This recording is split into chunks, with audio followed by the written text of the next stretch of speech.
Imagine this, you find the perfect home, the one you've been dreaming about. You submit an offer, feeling excited, only to get the dreaded call from your agent. I'm sorry, but the seller went with another offer. Heartbreaking, right? Well, it doesn't have to be. Today, I'm going to give you the exact strategy to win a multiple offer situation and secure your dream home. Stick around because this could be the difference between celebrating with champagne or starting your search all over again. And we're gonna do this early. Genius Crew, you already know what time it is. Drop the track.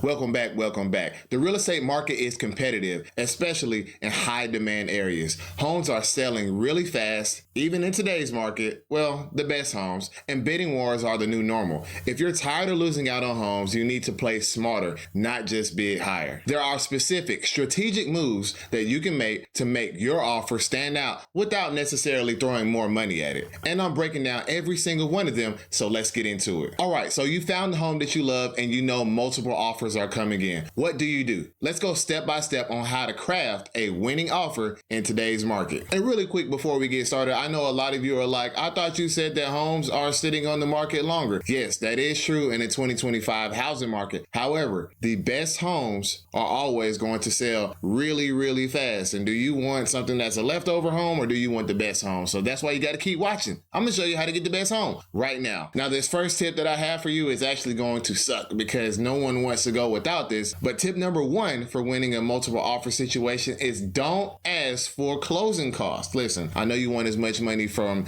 the seller as possible, but if you get into a multiple offer situation, sellers want the highest net amount possible. If you ask them to cover closing costs, you're instantly making your offer less attractive. Instead, try to cover these costs yourself. If cash is tight, consider negotiating a lender credit instead of asking the seller to pay for them. One additional thing that you can do is going above your asking price and then asking for those closing costs back to help you with your out-of-pocket costs, which is, I guess, kind of like financing your closing costs. The risk of that is just making sure that the property appraises. If the property does not appraise for the elevated price that you've put on it to add in your closing costs, then you're going to have to renegotiate everything again. But that's not a bad thing because you're already under contract, which is where you want it to be. So it's not the worst thing, but yes, don't ask for closing costs, but if you have to, then at least build them into your offer and go like really high so you can get them back. Next up, you want to shorten the inspection or due diligence period, depending on where you live, right? They have different names in most places, but most buyers ask for 7 to 10 days to complete inspection.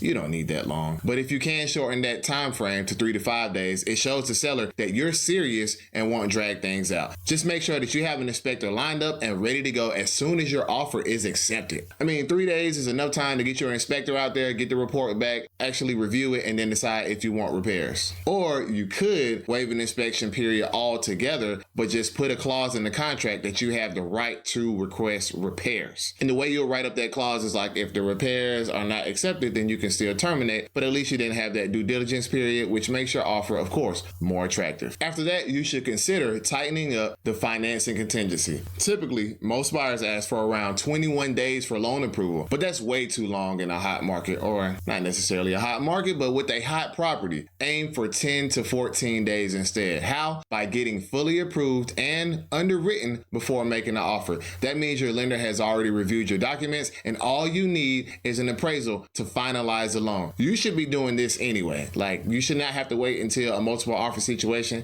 to get all your docs to the lender. Get your stuff over to the lender. If you're buying a house, like, come on, get it over to the lender so we can make sure that everything flows smoothly. Like, it's coming from a realtor here. Now, when it comes to closing, you want to offer a closing date that works for the seller, right? And sellers love convenience. So find out what they need. Do they need to close fast or really fast? Offer a quick closing within 3 weeks. Now, I know what you're thinking. 3 weeks, is that enough time for the lender? But I'll tell you one of my secret strategies in 1 second. So do the sellers need more time to move? You can offer a leaseback option so they can stay in the home after closing. The more you cater to their situation, the better. Now, back to that secret tip that I was talking about. In our contracts here in Georgia, we have what's called a unilateral 8-day extension, which means that we can serve the seller with this extension and they have to let us extend for 8 days. That's why I call it unilateral, right? It's not not bilateral, it's unilateral. We're saying we need to extend, so you have to give us an additional 8 days. So on the front end, if I structure an offer to where I'm saying I'm going to be able to close within 3 weeks, in my mind, I know that, hey, if anything comes up, if the appraisal is delayed or the lender takes too long or something happens with my buyer that we have to delay even longer,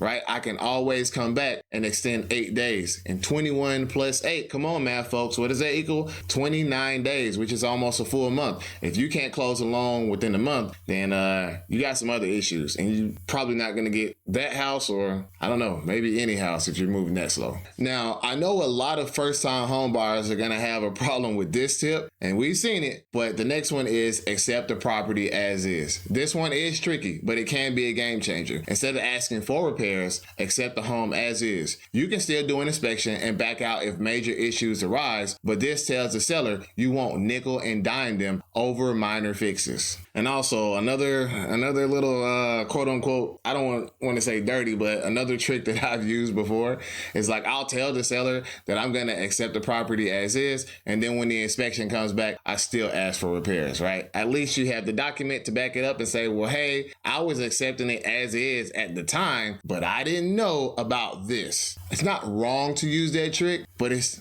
very strategic. So you can do that as well. Now, this next tip is something that most people aren't going to do. And the realtors, you're going to hate me by the time that I finish explaining this. But the next tip is covering your own agent's commission. This is a really sneaky way to make your offer stronger. You can always just offer to pay your agent's commission yourself or a portion of it. Normally the seller covers this, but if you take that expense off their plate, it makes your offer way more appealing. This isn't always necessary, but in a bidding war, every edge will help. And honestly, I've been in multiple offer situations to where I have offered to give the seller a portion of my commission back, but this is like only in special circumstances when my client cannot find another house, or maybe we've been shopping for a really long time and obviously we're doing this to obviously make money, and the buyer really wants the house. So I've written up offers to where I'm like, hey, if you choose our offer, we'll give you like 0.25% back.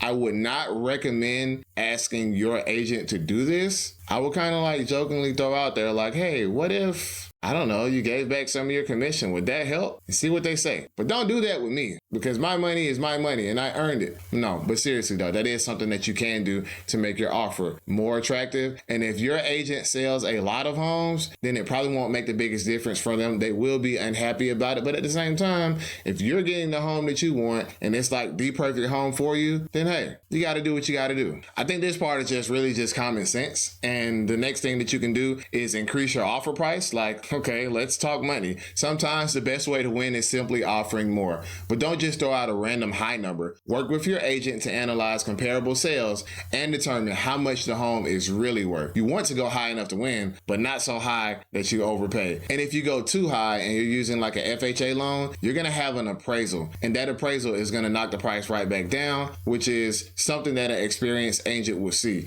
So like if there's a house that I'm selling and we are in multiple offer situation, let's say I'm selling a house for $400,000 and somebody comes in and they offer $475,000. Although that offer might look good on paper, I'm going to explain to my client, the seller, that this offer is probably not going to stick because their house is not going to appraise for $475,000. And whatever price that it appraises under that is most likely going to be the price that we're going to sell at, unless in their offer they say that they will go over the appraisal, which is crazy work these days, but I mean, I guess some people are going to do it. Which brings us to our next step, and that's waiving the home appraisal altogether if you can afford it. This one is not for everyone. If you waive the appraisal contingency, it means that even if the home appraises for less than what you've offered or more, you'll cover the difference out of pocket. If you waive the appraisal contingency, it means that even if the home appraises for less than what you've offered, you'll cover the difference out of pocket. If you have the cash and are comfortable with this risk, it can make your offer incredibly strong. But if not, I know most people that I've worked with don't have the cash to just blindly throw out an offer, so you can consider offering an appraisal gap guarantee. This means that you'll cover any shortfall up to a certain amount. So in the example that I talked about before. Let's say you wanted to offer $475,000 on a $400,000 house, although I don't know why you would do that, but we're just sticking with the same example. And that house ended up appraising for, let's say, I don't know, $415,000. Well, you have a $60,000 appraisal gap. And let's just say in your offer, you wrote that you would cover up to $10,000 of the appraisal gap. That would be stronger than somebody who only went at, I don't know, $410,000. But now let's talk about the reality of multiple offer situations. Even if you follow all these strategies, you might still lose. Why? Because competition is fierce. And sometimes another buyer is just willing to take a bigger risk. But here's the thing. Most buyers don't know these tricks, and you do now. They're throwing out generic offers, hoping for the best. So now you have the advantage, the market genius advantage. So what should you do next? Well, first, work with the agent who knows how to navigate multiple offers. Hint, if you're in Atlanta, work with me. Second, get your financing in order before you start shopping. And third, be prepared to move quickly because the best homes, they don't wait. Here's a quick example. A client of mine recently lost out on a home that they really loved because they asked for too much in closing costs. And if you are watching this, I get it. I know your situation specifically, and I know that we had to get those closing costs to make it work for exactly where you want it to be. But in all reality, the reason why my client, or you, if you're watching, you lost that home is because you asked for too much in closing costs. Now, I don't think that was the wrong thing. You're going to have to stick to your guns, or I don't know if I can say that on YouTube, but you're going to have to stick to what works for you and make the deal happen for you. And if you don't get that house, then obviously we'll be able to find you another one. But ultimately, we ended up coming in second place. Now, I threw everything that we had to offer. A 3-week out closing date, short inspection period. I even offered to give the seller $3,000 back in terms of my own commission. So we gave them everything that we had, and we still ended up coming short. And I would suspect that the person who actually won that offer, they didn't ask for closing costs, or they asked for much less in closing costs, because we got really close on the offer price. It's just that obviously when there's a multiple offer situation, we don't find out exactly what the other person offered. But I feel like we got really close because immediately after they selected the offer, they asked to hold ours as a backup. But if the property comes back on the market, one thing I am not doing, I am not giving that seller that $3,000 rebate that I offered in the first offer. That was like a one-time thing. But ultimately, if you're in a multiple offer situation and you follow these tips, you should be good, but you can't win them all. But at least you can show up prepared, right? So here's the bottom line. Winning in a multiple offer situation